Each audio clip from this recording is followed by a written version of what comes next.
Keepie Uppies with Richie and Tots.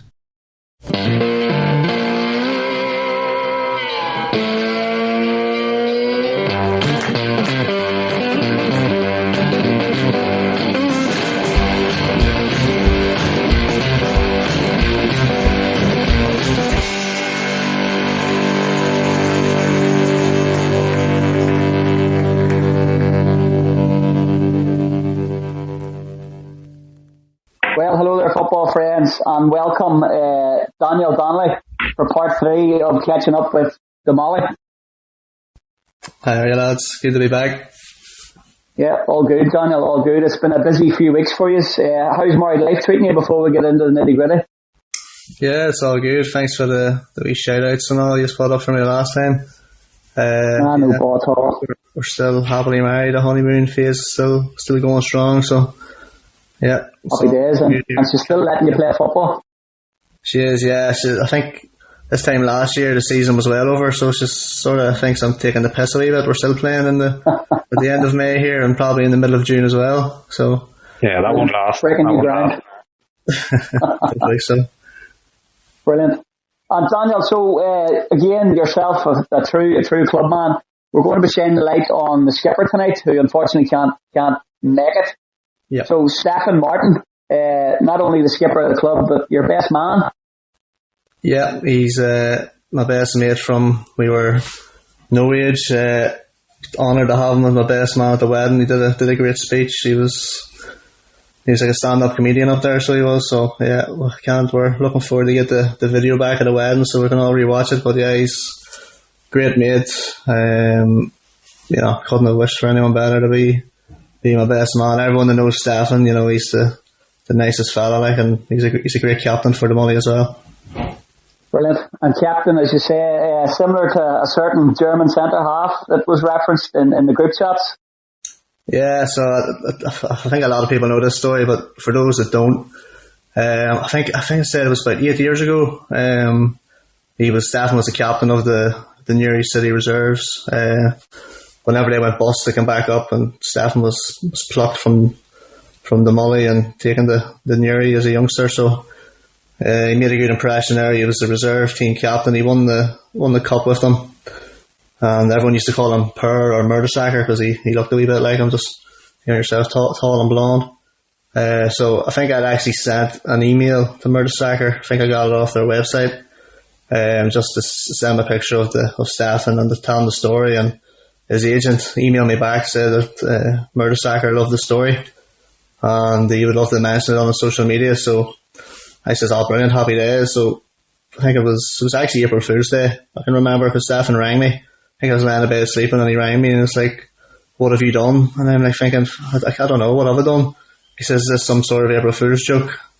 I said, "So what are you talking about?" He says, "Murdersacker's only after tweeting me and putting up a Facebook post." So the big German himself put up a post, congratulating him and saying well done. So he was a bit of a local celebrity for a while. Oh, fantastic.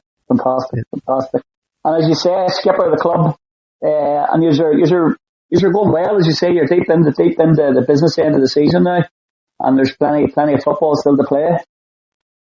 Yeah, it's we had a wee blip there in April with a few pretty bad results. I think it's just a bad. We go through these wee blips during the season with injuries and suspensions and just all sort of happened at the same time, and it was frustrating. So it's good to just get everyone back and fit and available, and we've put a wee run together now. Sort of started with the Riverdale game, good result there, got our confidence back up a wee bit, and then unfortunate to draw against the Dons. Really should have won that one with the last minute penalty, and from there we've just won every game. We're on a good bit of form, which is it's good to see. Hopefully we've definitely got a bit of momentum again, which we had at the start of the season. So definitely will stand us good going into the semi-final on Saturday. No, brilliant. Now I do know you finished 8-0 against Mar Albion previously there, but I'll hand you over to Tats and sort of talk us through the storylines to date, and just let's see where your season goes. I know you're anxious for your game on Saturday, so Patsy's all yours. I have a pizza brewing in the oven here. Aye, before you go on there, Richie, what did you say you're going for? Is it in the oven or are you collecting? No, I'm collecting a spicy Italian sausage and a margarita. Pizza van in the Woodville. I'm trying to think what its name is. So you like the spicy Italian sausage then? Is that your favourite? No, it depends who the Italian is. What about you, Daniel? What's your favourite pizza? Do you like a pizza yourself? I actually had one last night. Yeah. Do you like a spicy Italian sausage? Yeah, I do. It can't be the Italian sausage. Like, a bit of controversial here. Like, I like the pineapple on the pizza. It can't be the Hawaiian, you know? Yeah. Okay. I'm a pineapple fan myself. So that's your go-to then, Hawaiian? It's me to go to. I do. I take notions, you know. I like the classic pepperoni, but I am fond of the Hawaiians as well. Okay. And the Germans and the Italians. And here, what about Stefan then? What type of a captain would he be like? Is he like does he lead by example? Is he like a Roy Keane-esque? Is he like a Steven Gerrard-esque, you know, that just grabs games by the scruff of the neck and wins European Cups and has the FA Cup finals named after him? What type of captain is he? Definitely, he's more of a lead by example captain. He's quite soft, man. A few words, I would say, a bit softly spoken, but you know, when he does talk, people listen. And he has been known to lose his cool a wee bit this season, which it's been good to see as well, you know. But yeah, he's definitely he's centre mid, you know, runs all day, leads by example in the pitch, and you know, gets on well with all the lads. All the lads respect him, and that's what you want from a captain. Like, you know, he's on the pitch. You know you're in good hands. And I know Connor put into the group there about was he dropped then against Moira or rested or? Well, I think can you give us any inside info there?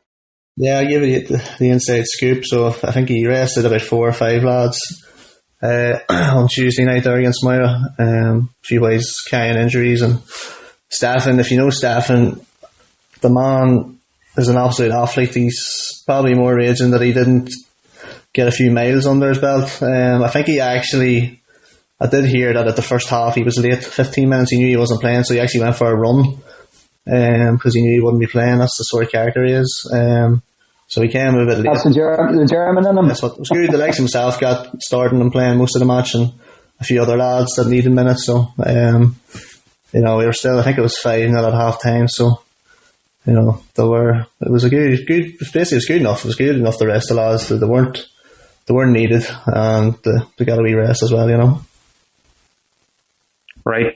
To get into the nitty gritty then, as you said, April was kind of a bit mixed. Me and Richie were actually discussing that we started to think, you know, did we scudges ever since we kind of started this podcast? You've had a few indifferent results, but Castle Caulfield then was kind of the last defeat, which must have been a bit frustrating because obviously they're a side that's challenging for the promotion places, and that's the side, of course, you faced in the cup on Saturday. But you've been on a good run since then. As you said, Riverdale kind of started off, and since that Castle Caulfield game you've won 4 of the last 5 games. So do you kind of feel, what do you feel has kind of been the turning point that's built up this wee bit of momentum? Let's hear the thoughts of the gaffer following that defeat. The only real positives we can take out of the Castle Caulfield game was first half. I thought we played very well. Looked after the ball well. We went up there with very, very little players, just with suspensions and injuries and boys being unavailable. So the boys that did come up, was only 13 of them put in a real shift, and unfortunately we just didn't have an extra sub when we really needed one. The 3 goals we conceded were all very good finishes from outside the box into the top corner, and there's not much we could really do to prevent them. So we'll try and take the positives out of. We worked on what we needed on Tuesday night there. So yeah, well, the Castle Caulfield game, it's one of them games where we were struggling for players. We had a few boys suspended and injured. I think we went down with 12 players. I think I actually played most of the second half too, which is, it was 1 each at half time. I come on and ended up 3-1, so I'll probably take a bit of the blame myself. It wasn't a great performance by any of us. But sort of give us I think we'd had a talk after the game, we need to be serious here. We can't be coming down to matches with 12 players. It's, now we're getting 16, 17, 18 lads putting the thumbs up, looking to play. So I think we sort of had a talk after that, we need to be a bit serious here and a bit more committed. It was just, it was one of the things. So it was good to get boys back from injury and suspension, as I said. And I think it was just a bit of a reality check. But Castle Caulfield are a good side that we've played them twice this year. We drew the first game and then we got beat, obviously.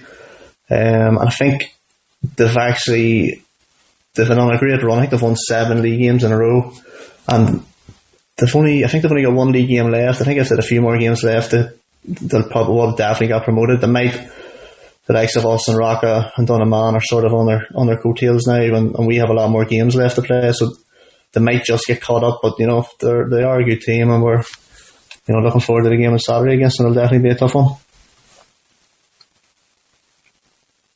You're right there. They've won their last 7 games, and I think they're only side to have beaten the Dons, and that was in Lisburn as well. So it's going to be an interesting game. And what sort of side are Castle Caulfield for those people that maybe aren't familiar with them? Are the big physical side? Do they play Gingham pressing like Liverpool, fast counter-attacking football, lethal front three like Liverpool have, but just a rubbish back line? What sort of side do they like? Well, the game they beat us at their home pitch, they scored 3 screamers. I think every goal they scored was like 30 yards out, volleys in the top corner.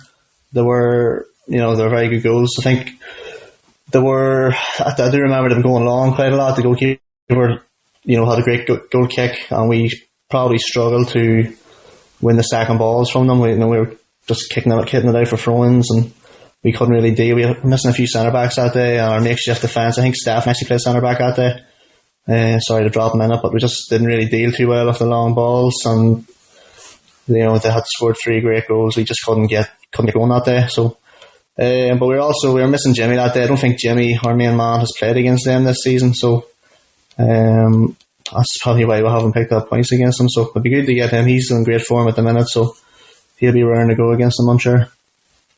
So if you had like the real perimeter attacker, he'd be kind of ideal then for Castle Caulfield, do you think? Yeah, definitely. Yeah, they're not just a hoofball side. They are good. Like they're a decent team, and obviously they beat the Dons as well. So they were the first team to do that. So they're definitely a team to look out for. And of course, I noticed then on Twitter there was a bit of to and fro with one of our podcast listeners about the league table. So can you confirm to us then how the league stands at the moment? Obviously the Dons, unless their season absolutely collapses, which it probably won't, they're going to probably finish first and win the league. And then you've got Castle Caulfield second, isn't that right, with 52 points? Yep. Rocket Juniors with 51, and then you're nicely in 4th position with 49. So the Middlesbrough website is incorrect. Can you confirm? Yes, it is. I think the Football NI app seems to be the most accurate one, but it says we're on 48. I believe that they haven't give the result for the Lockshore. They haven't counted the points, but the Middlesbrough has. Actually, the Middlesbrough's only given us one. They've given us 1 point, which will probably end up getting 0. It's a bit confusing. Basically, our game against Lisburn last week, which we won 4-2, I think, it hasn't been counted yet by the Middlesbrough for some reason. And the same with Castle Caulfield. They had a game that hasn't been recognised yet. Not too sure why. I'm sure it'll be added eventually. Like, it's just one of these things. There's also a game against Donaman that was postponed that hasn't been rescheduled yet. So that's another game that we'll have to factor in at some point. But yeah, at the minute, looking at the league, we are sitting in 4th. Rocca are above us, but we actually play them on Tuesday night away. So that's a big game. If we win it, we will be joint on points with them, but with a far better goal difference. So, and as I said, Castle Caulfield, I think, only have 1 game left. So we have at least 4 games on them. So if we do keep winning our games, we will have passed them. But it's easier said than done. We have to win the games, but as far as I know, it's in our hands. If we beat the teams, because we have to play Doneman as well and Raka, who are both around us. So if we do beat them and win our games, we should finish second, all being well. Fingers crossed. So really, it's going to be between yourselves, Raka and Doneman. So it's going to be an interesting finish, isn't it? Yeah, well, as Castle Coffee has said, they're up there too, but they might just run out of games. Yeah, so I'd say they'll be up and around there. But it's definitely the Rocker game on Tuesday night's a massive one. We're away to Keepie on Tuesday night, 7:30 kickoff. So after our cup final, so it's not ideal having to play them so soon after. But listen, we've been playing many games. We've had 5 games in 11 days there over the last couple of weeks. So the lads are well used to it now. It's just hopefully trying to keep them fit for the run-in, Basically, I'm going to use a cliche here, and I hate people using cliches, but it's cup final, basically, from now on in. Do you think that's good in a way that you know what you need to do? We must win. You must beat Rocket Juniors, you must beat Doneman when you play them. There's no ifs, buts and maybes. You just have to win or you don't get promoted. Yeah, well, that's it. We're not relying on other teams. It's all up to us. So that's the good thing about it. I know the Dons done us a favour by beating Doneman the other night, basically. I think if Doneman had have won, they would have been a point above us maybe. So, the Dons actually did us a favour by winning. So now it's all in our hands, that's all you want really. It's up to us. We can't do anything else than win our games, and that's the bottom line. That's it. And it's good as well you've caught up on the games, because you know yourself probably when you had all those games in hand, you were probably thinking, we can nearly afford to drop points there because we'll still have 7, 8 games in hand, whereas you don't have that luxury now. You know where you're at and you know what you need to do. So it's going to be an interesting finish. What was I going to say to you? Yeah, so the cup, obviously the cups, you want to go on and win that semi-final then on Saturday. So still lots to play for between the cup and obviously promotion. It would be just the perfect end of the season, and I suppose it's, like you said, it's quite a difference from 12 months ago, isn't it? You've made huge strides. Yeah, we definitely have. It's this time last year the season was over. We played a cup game against Lurgan Celtic at the end of maybe it was 2 weeks ago this time last year. So it's good that we're still fighting at this time of the season. It's not like at the end of last year we were getting 11 players a game. It was tough to get boys to finish the season out. So now we're still raring to go, and many people turn up the matches. So yeah, it's always good business at the end of the season. And then we've got this semi-final now. I think we got to the final of this cup about 4 or 5 years ago. So it's been a while, and I think Doneman are already in the final, waiting for whoever wins. So yeah, definitely something to look forward to. Let's get the final word from the gaffer on the business end of the season. Yeah, still really confident of grabbing a top 2 spot. I think if we still win all our games, we can get in the top 2. We still have to play Raka away and Doneman at home. So still games there to be won. And we've got James McGann now back from suspension after the next game, which is going to be a massive help for us, especially attacking wise, something that we really lacked. But we're looking forward to now 10 games in the space of a month really, including a cup semi-final. We don't know who we play yet, but looking forward to trying and to win silverware and get promotion still. Brilliant. And of course we've got Stefan. He's going to be sending on his Keepie Uppies and obviously his thoughts on the recent games and the game ahead. So obviously we'll be adding that to the podcast. So before you go, Daniel, I think you've done this the last time, the Wheel of Burba. Yeah. But you're going to do it again. No. Because it's landed on the big debate. Interesting debate, this one. I'm interested to know your thoughts. You might be a wee bit biased, but Man City, they talked about them being the greatest Premier League side ever. And of course they could potentially win the treble, which I'm sure you'd be devastated about. But we also have to mention there is a number of financial irregularities, which can't forget. People don't talk about that enough, I don't think. But anyway, my question to you, the big debate is, are they the greatest Premier League side ever? Or, so there's a few contenders.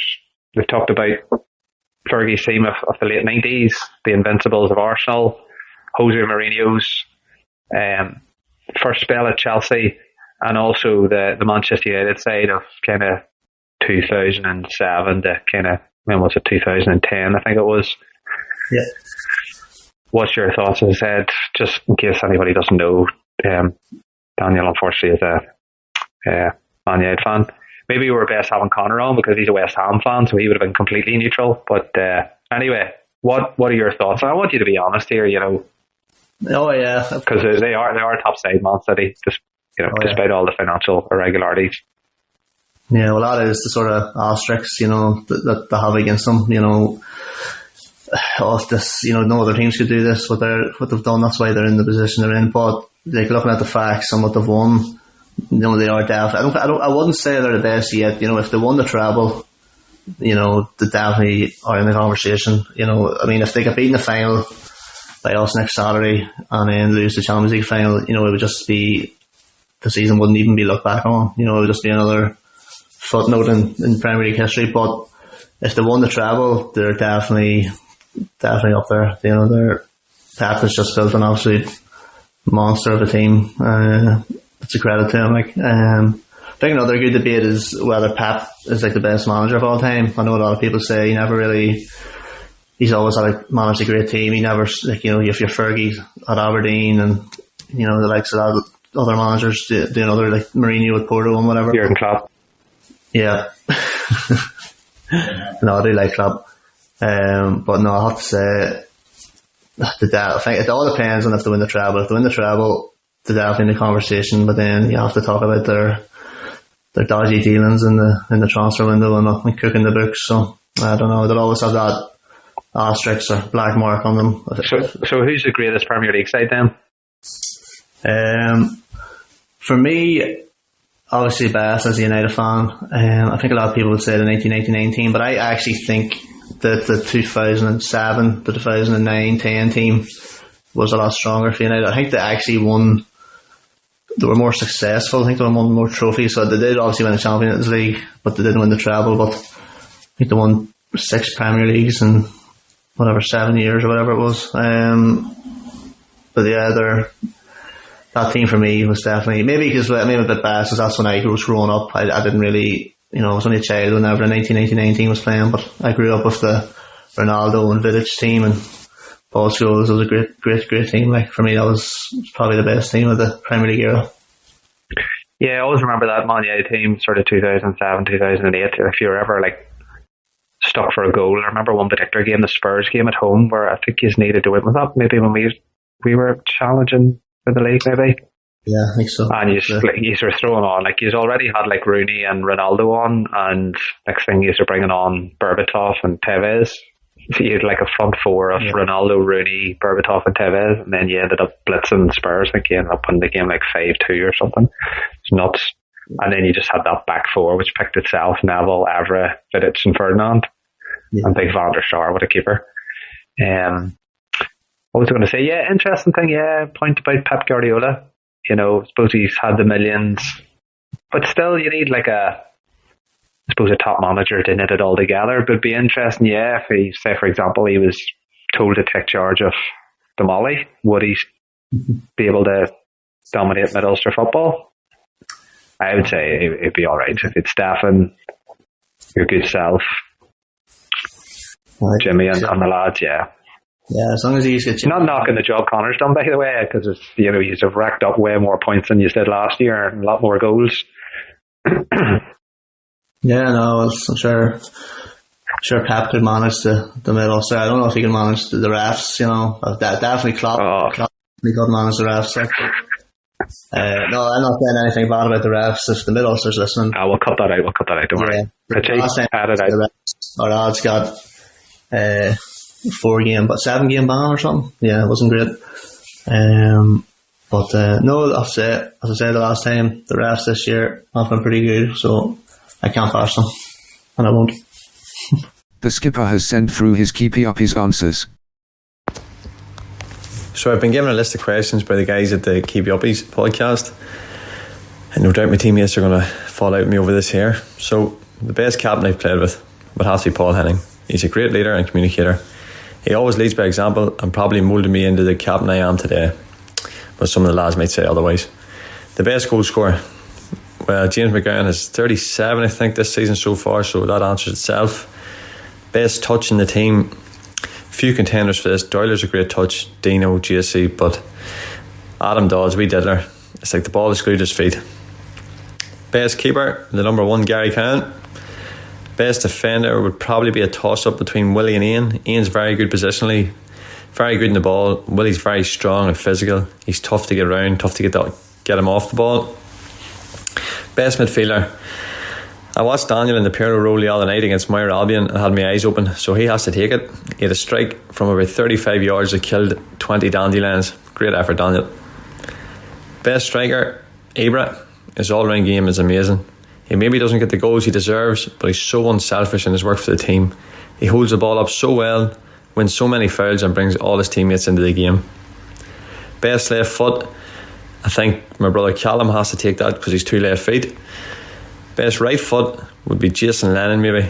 He scores 1 goal from 30 yards every season, even though he's 5 shots a game, but it's an absolute weapon of a right peg when he hits it. Loves a hard challenge. Brian Graham loves a good tackle, so does Ian. But I would love to see a 50-50 between the 2 Henning brothers, Bray and Paul. It would be complete carnage. The quickest player, well, over 3 yards I'd be right up there, but unfortunately that's about it. Jimmy is lightning when he gets going, and Matty's no slouch either, so maybe between the 2 of them. I think there's actually a race lined up between Willie Cowan and Paul, so I'm interested in seeing how that goes. Best all-round player would have to be Jimmy. He's a complete Rolls Royce. A joy to play beside. Whenever I'm in trouble, I just look to give him the ball and let him do his thing. The player that got better with age, Paul Henning. Considering he only started playing football in his 20s, he missed a few years there with injury and he's had to run the team again at 42 years of age. Honestly, it's like he's never been away. He's a credit to himself. Player who always gives 100%. There's quite a few lads actually in the team that could be up for this. Scotty always works his socks off, Matty O'Brien as well, tirelessly run up and down the wings. But I think Dino never leaves anything on the pitch. He's up and down, whether he's in the middle or he's on the wings, he's always working his socks off. So, thanks lads. Right, Daniel, here, thanks a million for coming on. And as I said, we'll piece together all of Stefan's bits and bobs as well. And obviously then the next one will probably be one of the last ones, and hopefully by that stage, wee bit further up the table and closer to promotion into Division 2. Yeah, hopefully one of the last ones will be something worth talking about. If I get beaten Saturday and fall down the league, we might not show up in the podcast, but fingers crossed it goes well. And then we'll find out how Richie got on with the spicy Italian sausage. Yeah, I'm just collecting my spicy Italian sausage and margarita now. Lovely. Yeah. Right. Ciao. Right, boys, take care. Ciao. Thank you. Cheers, lads. And before I tuck into the delicious pizza supplied by Mudrock Pizzas, where I collected in the Woodville car park this evening, we leave the final words to the Damolly captain, Stefan Martin. Remain awesome, football friends.